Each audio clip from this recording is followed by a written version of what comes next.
സുഹൃത്തുക്കളെ, ഈ സുഡാപ്പികൾ കണ്ട താടിയും തൊപ്പിയും വെച്ച് ഇവന്മാർ രാജ്യത്തിനുള്ളിൽ അയിഞ്ഞാട്ടാണ്. ഈ വീട്ടിൽ നോക്കൂ, കണ്ട കയ്യിൽ വാള് കത്തി എന്ന് വേണ്ട ബൈക്കിൽ കൂട്ടമായി ചേർന്നുകൊണ്ട് ഈ സുഡാപ്പികൾ ചെയ്യുന്ന പണി ഒന്ന് ആലോചിച്ച് നോക്ക്. ഇവന്മാർ ഈ മദ്രസയിൽ പോയിട്ട് മര്യാദയ്ക്ക് ജീവിക്കാതെ ഇവന്മാർ ഈ തോന്നിയ പോലെയുള്ള തോന്നിവാസം ഈ ഇന്ത്യൻ്റെ അകത്ത് ചെയ്യാൻ പറ്റുമോ?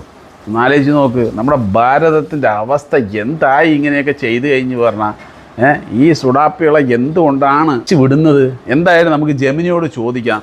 ഈ സുഡാപ്പികൾ ഇതേപോലെ രാജ്യത്തിൻ്റെ ഉള്ളിൽ നടക്കുന്നതുകൊണ്ട് എന്താണ് അതിൻ്റെ കാര്യങ്ങളൊക്കെ, നമ്മുടെ രാജ്യത്തിന് എന്തൊക്കെ അപമാനമുണ്ട്, എന്തൊക്കെ അഭിമാനമുണ്ട് എന്നൊക്കെ നമുക്ക് ചോദിക്കാം. ഇന്ത്യൻ നിയമപ്രകാരം മാരകായുധങ്ങളുമായി വാൾ, കത്തി പോലുള്ളവ കൂട്ടം ചേരുന്നതും പ്രകടനങ്ങൾ നടത്തുന്നതും തീർത്തും നിയമവിരുദ്ധവും കഠിനമായ ശിക്ഷ ലഭിക്കാവുന്നതുമായ കുറ്റമാണ്.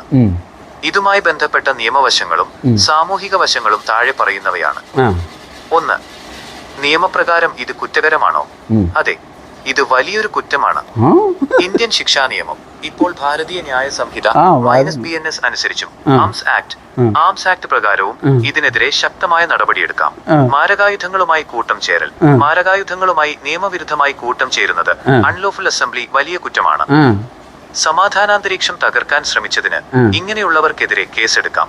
ആയുധ നിയമം ആംസ് ആക്ട് പൊതുസ്ഥലങ്ങളിൽ അനുമതിയില്ലാതെ മാരകായുധങ്ങൾ പ്രദർശിപ്പിക്കുന്നതും കൈവശം വെക്കുന്നതും ഈ നിയമപ്രകാരം ജാമ്യമില്ലാ കുറ്റമാണ്. പോലീസ് നടപടി ഇങ്ങനെയുള്ള സാഹചര്യങ്ങളിൽ പോലീസിന് വാറണ്ടില്ലാതെ തന്നെ പ്രതികളെ അറസ്റ്റ് ചെയ്യാനും ആയുധങ്ങളും വാഹനങ്ങളും കണ്ടുകെട്ടാനും നിയമപരമായ അധികാരമുണ്ട്. 2. ആളുകൾ ഇതിന് കൈയടിക്കുന്നത് എന്തുകൊണ്ടാണ്? പൊതുസമൂഹത്തിലെ ഭൂരിഭാഗം ആളുകളും ഇത്തരം പ്രവൃത്തികളെ അനുകൂലിക്കാറില്ല. എന്നാൽ ചില പ്രത്യേക സാഹചര്യങ്ങളിൽ ചിലർ ഇതിന് കൈയടിക്കുന്നതിന് പിന്നിൽ ചില കാരണങ്ങളുണ്ട്. അന്ധമായ അൺഐഡന്റിറ്റി ബൈ ഫാൻസിസം, രാഷ്ട്രീയമായോ അല്ലാതെയോ ഉള്ള തീവ്രമായ ആരാധന മൂലം തങ്ങളുടെ കൂട്ടർ ചെയ്യുന്നത് എന്ത് തെറ്റാണെങ്കിലും അത് വീരത്വമായി കാണുന്ന ഒരു വിഭാഗം ആളുകളുണ്ട്. സിനിമകളുടെ സ്വാധീനം, സിനിമകളിലെ മാസ് ഹീറോയിസം ജീവിതത്തിലും അനുകരിക്കാൻ ശ്രമിക്കുന്ന യുവാക്കൾ ഇതിനെ അല്ലെങ്കിൽ പവറായി തെറ്റായി ചിന്തിക്കുന്നു. നിയമത്തെക്കുറിച്ച് അറിവില്ലായ്മ, ഇത്തരം പ്രവൃത്തികൾ വഴി ജീവിതം തന്നെ തകരാവുന്ന കേസുകളിൽ പെടും എന്നതിനെ കുറിച്ച് ഇവർക്ക് ബോധമുണ്ടാകാറില്ല. 3. അന്താരാഷ്ട്ര തലത്തിൽ ഇത് രാജ്യത്തിന്റെ പ്രതിച്ഛായയെ എങ്ങനെ ബാധിക്കും? ഇത്തരം ദൃശ്യങ്ങൾ സോഷ്യൽ മീഡിയയിലൂടെ ആഗോളതലത്തിൽ പ്രചരിക്കുമ്പോൾ അത് രാജ്യത്തിന് വലിയ രീതിയിൽ അപകീർത്തി ഉണ്ടാക്കുന്നു. ക്രമസമാധാന തകർച്ചയായി ചിത്രീകരിക്കപ്പെടും. ഇന്ത്യയിൽ നിയമവാഴ്ചയില്ലെന്നും ആർക്കും ആയുധങ്ങളുമായി തെരുവിൽ ഇറങ്ങാമെന്നുമുള്ള തെറ്റായ സന്ദേശം ഇത് വിദേശികൾക്ക് നൽകും. ടൂറിസത്തെയും നിക്ഷേപങ്ങളെയും ബാധിക്കും. സുരക്ഷിതത്വമില്ലാത്ത ഒരു രാജ്യത്തേക്ക് വരാൻ വിദേശ സഞ്ചാരികളും ഇവിടെ നിക്ഷേപം നടത്താൻ വൻകിട കമ്പനികളും മടിക്കും. രാജ്യത്തിന്റെ അന്തസ്സ് ഇടിക്കും. ഒരു ജനാധിപത്യ രാജ്യത്ത് ആയുധബലമല്ല, നിയമവ്യവസ്ഥയാണ് വലുത്. ഇത്തരം വീഡിയോകൾ ഇന്ത്യ ഒരു അരാജകത്വമുള്ള രാജ്യമാണെന്ന രീതിയിലുള്ള ആഗോള വിമർശനങ്ങൾക്കും ട്രോളുകൾക്കും കാരണമാകും. ഇത്തരം പ്രവൃത്തികൾ രാജ്യത്തിന്റെ നിയമവ്യവസ്ഥയെ വെല്ലുവിളിക്കുന്നതും സമൂഹത്തിൽ ഭയമുണ്ടാക്കുന്നതും അന്താരാഷ്ട്ര തലത്തിൽ നമ്മുടെ രാജ്യത്തിന്റെ അഭിമാനത്തിന് വലിയ ക്ഷതമേൽപ്പിക്കുന്നതുമാണ്. ഇത്തരം നിയമവിരുദ്ധമായ കാര്യങ്ങൾ ശ്രദ്ധയിൽപ്പെട്ടാൽ പോലീസിനെ വിവരമറിയിക്കുകയാണ് ഒരു നല്ല പൗരൻ ചെയ്യേണ്ടത്. പോയാ മതി, ഇപ്പൊ തന്നെ കേസെടുത്തോളൂ. അപ്പോൾ പ്രിയ സുഹൃത്തുക്കളെ, നിങ്ങൾ കണ്ടല്ലോ. അപ്പോൾ നിങ്ങളുടെ വിലപ്പെട്ട അഭിപ്രായം കമൻറ്റിൽ പറയുക. നമ്മുടെ പുത്രന്മാരൊക്കെ ഇങ്ങനെ ബൈക്കിൽ പോകുന്നുണ്ട്.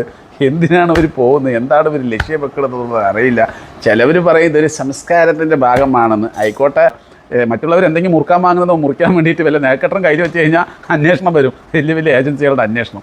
ഇതൊന്നും കാണാൻ ഒരു ഏജൻസിയും ഇല്ല. എന്താ ചെയ്യുക, പറഞ്ഞാൽ നമ്മളിവിടെ സുഡാപ്പിയായി പോകും. എന്തായാലും പ്രിയ സുഹൃത്തുക്കളെ, ഇങ്ങനത്തെയൊക്കെ കാണുമ്പോഴുള്ള വിഷമം കൊണ്ട് ഇങ്ങനെ വന്നിട്ട് പറയുകയാണ്, വേറെ ഒന്നുമല്ല. കാരണം ഈ വീഡിയോസൊക്കെ വൈറലായിട്ട് പോവുകയാണ്. നമ്മുടെ രാജ്യത്തിൽ നിന്ന് പുറത്ത് പോയിട്ട് ഒരുപാട് ആളുകൾ, ഒരുപാട് ഭാരതീയർ ജോലി ചെയ്യുന്നുണ്ട്. അപ്പോൾ അവിടെ ജോലി ചെയ്യുന്ന മറ്റുള്ള ആളുകൾ കാണുമ്പോൾ, അവിടുത്തെ ആളുകൾ അല്ലെങ്കിൽ അവിടുത്തെ ഭരണാധികാരികൾ അല്ലെങ്കിൽ അവിടുത്തെ ഈ ഓഫീസിൽ നിൽക്കുന്ന മാനേജ്മെൻറ്റോ അല്ലെങ്കിൽ സ്ഥാപനത്തിൻ്റെ മുതലാളിമാരൊക്കെ ഇത് കാണുമ്പോൾ അവർ ചോദിക്കും അവരോട്, നിങ്ങളുടെ ഭാരതത്തിലല്ലേ എന്തൊക്കെ നടക്കുന്നത്, എന്താണ് ഇവിടെ നടക്കുന്നത്, വലിയ രീതിയിലുള്ള ഒരു അക്രമമായിട്ടുള്ള ഒരു കാര്യങ്ങളൊക്കെ ആണല്ലോ ഇത് നടക്കുന്നത്, ഇതൊക്കെ ശരിയാണെന്ന് അവരോട് ചോദിക്കുമ്പോൾ ആ ഭാരതപുത്രന്മാർക്ക് പറയാൻ ഉത്തരവുണ്ടാവില്ല. അപ്പോൾ എന്തായാലും നിങ്ങൾ ഭാരതപുത്രന്മാരായ നിങ്ങൾ പറയൂ, ഇത് ശരിയാണോ തെറ്റാണോ, നമ്മുടെ ഭാരതത്തിന് അഭിമാനമാണോ അപമാനമാണോ എന്നുള്ളത് കമൻറ്റിൽ പറയുക.